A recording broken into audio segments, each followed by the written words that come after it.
ایک بڑا کام جو پاکستان نہ کر سکا اور افغانستان نے کر دیا. ایک چھوٹی سی پٹی جس نے دنیا تبدیل کر رکھ دی ہے. ایک بڑی ہی اہم رپورٹ آپ کے سامنے پیش کرنے والا ہوں. اپنے پروگرام کا باقاعدہ آغاز کرتے ہیں اپنے پروردگار کے شکر سے.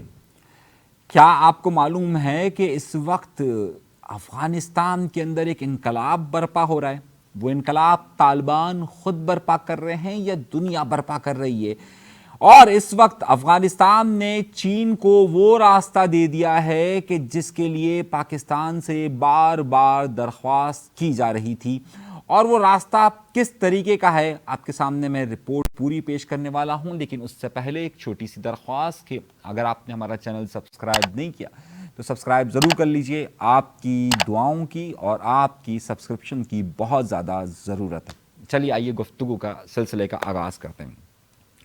پاکستان میں ایک لطیفہ عام طور پر بہت زیادہ سنایا جاتا ہے. اور وہ لطیفہ کیا سنایا جاتا ہے کہ آپ نے سنا ہوگا کہ اکثر لوگ کہتے ہیں، اکثر لطیفہ سنایا جاتا ہے کہ ذوالفقار علی بھٹو کا دور حکومت تھا اور ذوالفقار علی بھٹو کے دور حکومت کے وقت افغانستان کا ایک وفد آتا ہے اور افغانستان کے ایک وفد میں ایک صاحب ہوتے ہیں جو خود کو وزیر ریلوے کہتے ہیں.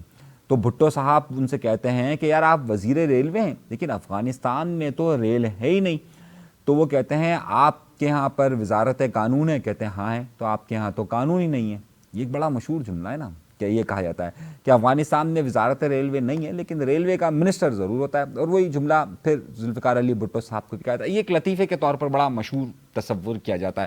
اب اس میں حقائق کیا ہیں یا نہیں ہیں اس سے ہم آگے کی طرف چلتے ہیں. آپ کی بات بالکل ٹھیک ہے. یہ بات بہت پرانی ہے. اس وقت کے ریل کا دور اپنے عروج پر تھا، اس کے باوجود بھی افغانستان کے اندر ریل نہیں بچ سکی. افغانستان کے اندر رشیا رہا، رشیا اس وقت تھا، آج کل روس کہلاتا رہا، لیکن وہاں پر ریل کا نظام نہیں ہو سکا. سن 2010 کے اندر ایک ریل کا انتظام کیا گیا اور ایک ٹرین بچھائی گئی اس وقت کی جو وہاں پر حکومت تھی، اور اس نے اس ٹرین کو بچھایا. یہ ٹرین جو آئی یہ خاص طور پر ہراتان کے علاقے سے، یعنی کہ جو شمال کا علاقہ ہے افغانستان کا، وہاں سے لے کر مزار شریف تک آئی تاکہ وہ ازبکستان تک جا سکے اور ازبکستان سے مال آگے جا سکے. لیکن اس میں ایک بہت بڑا منصوبہ تھا اور بہت ہی اہم چیز تھی. اب وہ کیا چیز تھی یہ میں آپ کو سمجھانے کے لیے اس نقشے کو ذرا غور سے دیکھیں. اگر اس نقشے کو آپ ذرا غور سے دیکھیں تو اس نقشے سے آپ کو کچھ چیزیں واضح طور پر نظر آئے گی. اور وہ چیز کیا نظر آ رہی ہے ذرا سا اس نقشے پر ذرا سا غور کیجئے. اوپر شمال میں چین ہے، چین کے ساتھ پاکستان کی جو بارڈر لگتی ہے اس میں کشمیر ہے، پاکستان کی بارڈر جہاں لگتی ہے وہ گلگت بلتستان ہے، پاکستان کی بارڈر جہاں لگتی ہے وہ خیبر پختونخوا ہے. اسی کے ساتھ ہی افغانستان کی ایک اور دوسری طرف ہمارے پاس وہاں پر اگر آپ دیکھیں تو تاجکستان موجود ہے. تاجکستان اور پاکستان کے درمیان ایک بہت ہی پتلی لائن جا رہی ہے. یہ چین کو ملا رہی ہے افغانستان کے ساتھ. کہ اتنا باریک راستہ ہے کہ اسے سمجھنے کی ضرورت ہے. اگر چین کو یہ راستہ، یہ پتلا سا راستہ یہاں سے مل جاتا ہے، یہ افغانستان کے اندر جاتا ہے، تو اس کا مطلب ہے کہ ازبکستان اور تمام جگہوں پر یہ اوپر سینٹرل ایشیا، وسطی ایشیا یعنی کہ وسطی ایشیا جسے ہم کہتے ہیں، ساؤتھ ایشیا اور یورپ تک کا یہ ایک بیلٹ بن سکتا ہے. اب کیا ہوا ہے؟ اور لیکن یہ مسئلہ یہ ہے کہ یہ جو جگہ ہے، یہ جو جہاں پر اسے کہا جاتا ہے یہ وخان کی جگہ کہلاتی ہے، یعنی کہ وخان کہلاتا ہے. یہ وخان کے یہاں پر بے تحاشا پہاڑ ہیں اور یہ جو صوبہ کہلاتا ہے، جو صوبہ ہے اسے بدخشاں کہتے ہیں. یہ بدخشاں کا پہاڑی سلسلہ ہے جو پورا کا پورا بہت زیادہ پھیلا ہوا ہے اور یہ تاجکستان، پاکستان اور اس کے ساتھ ساتھ افغانستان تک ہے. یہ والی جو پٹی کہلاتی ہے اسے کہتے ہیں وخان کوریڈور. یہ وخان کوریڈور وہ کوریڈور کہلاتا ہے کہ جہاں سے چین اندر آ سکتا ہے. لیکن یہاں پر اتنے اونچے اونچے پہاڑ ہیں اور اتنے اونچائیاں ہیں کہ تقریباً یہ 4,500 فٹ سے 5,000 فٹ تک یہ اوپر، یعنی 5,000 میٹر تک 5,000 میٹر تک کی یہ اونچی اونچی جگہیں یہاں پر موجود ہے اور یہاں سے آنا جانا بہت مشکل ہے. کہا جاتا ہے کہ کسی زمانے میں مارکو پولو یہاں سے آیا تھا. میں آپ کو بڑی